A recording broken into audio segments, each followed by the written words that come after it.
Градоскоп е колаборация между група от експерти с професионални и дори научни интереси в сферата на градското развитие. На урбанизма, архитектурата, градската политика, медиацията и комуникацията.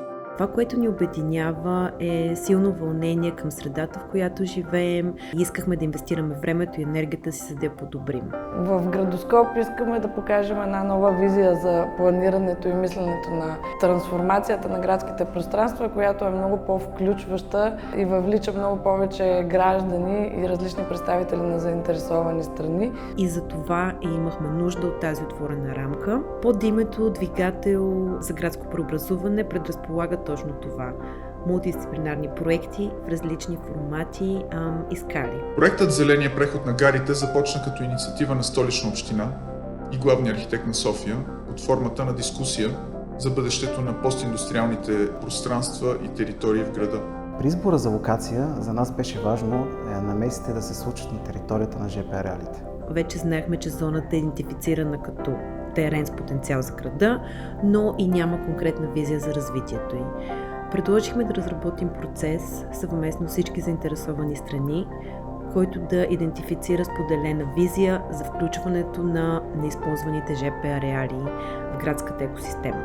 Можем да направим един устойчив във времето план за развитие на тези терени, само ако постигнем широк консенсус между граждани и различни институции и заинтересовани страни за това как искаме да го развиваме. Затова и в този процес наблягаме толкова много на диалога и на събитията, които включват и граждани, и експерти в един така надграждащ се диалог. Идеята ни беше отначало да започнем с анализ на територията и да предоставим резултатите под формата на workshop. Ключов момент обаче беше моментът, в който първоначално Павел и Теди откриха неизползваната сграда на Столична гара и веднага ни стана ясно, че нашият проект не може да се състои само от един спекулативен анализ. Сградата на Столична гара ни представи една прекрасна възможност да се тества едно временно активиране на зоната и демонстрира нейните потенциали.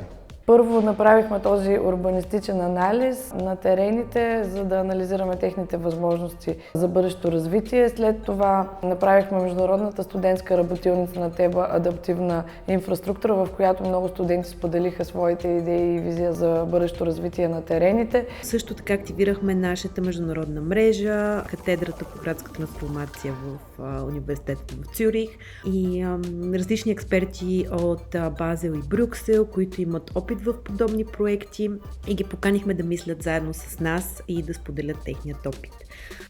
Втората част на проекта започна веднага след това, още през юли 2022. Проектът се състои в изграждането на експертни дискусии, в които се опитахме да приложим една сравнително нова за България методология, в която интердисциплинарни групи от 20 до 30 души трябваше да седнат на една маса и да създадат заедно пилотни проекти. И накрая квартален фестивал, в който поканихме всички граждани от квартала да разгледат всички експертни предложения до момента и да се включат с още нови идеи. Най-големите предизвикателства пред подобен проект е това всички институции да повярват, че могат да работят заедно и да споделят една визия относно територията.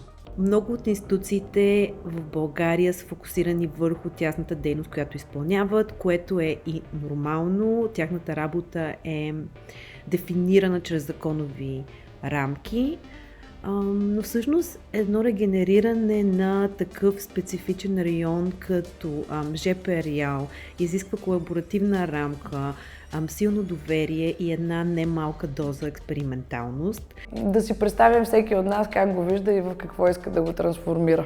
А когато си го визуализираме и представим, винаги можем да намерим съмишленици в един такъв по-широк диалог и да вървим заедно към случването на тази промяна.